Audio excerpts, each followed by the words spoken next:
Every device fails eventually, not because it's poorly designed, but because it's used. Batteries wear out, screens crack, ports loosen. That's not misuse, that's life. Today, I'm not fixing anything. I'm explaining what I've learned fixing everything. The right to repair is supposed to be simple. If you own something, you should be allowed to fix it, or choose who fixes it for you. But somewhere along the way, repair stops being a mechanical problem and becomes a software decision. I recently repaired the iPhone 4. No warnings, no error message, no software lockouts. But physiologically, we moved backwards. We didn't lose repairability because devices got smaller. We lost it because control became profitable. One of the first major fractures happened with the iPhone 7.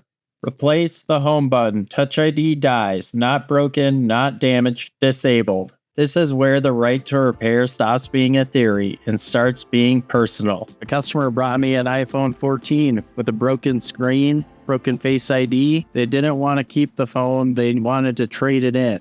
Beat. They couldn't because Face ID was broken. It's not repairable. And because Face ID is tied to Apple security, we couldn't fully recover their data. We lost the data. Not everything, we at least found the photos. On the iPhone XR and newer, replace the battery. Unknown battery error appears. And you lose your battery health not because the battery is bad, but because software says it is. In 2024 and 2025, Apple finally allowed OEM batteries, but the price doesn't make sense. Now, let's talk about laptops. This is a screen artifact. This is what happens to your screen right up here on the top when you replace the screen from a recycled part.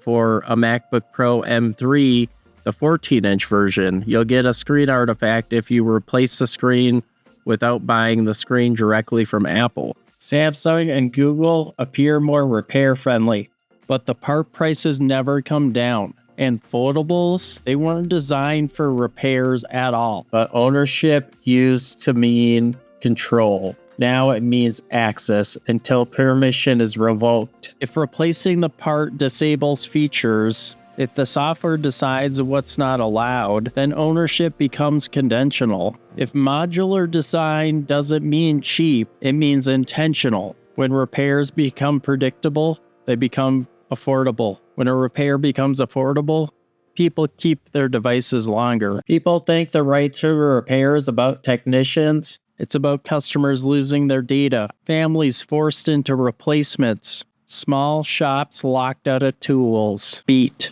When repairs fail, people pay the price. The right to repair is moving forward, slowly. Progress doesn't happen because it's promised. It happens because people pay attention. It's maintenance, responsibility, it's respect and tools we depend on. If you can't understand what's inside your phone, maybe you actually don't own it. Everyone deserves the right to know and the right to choose.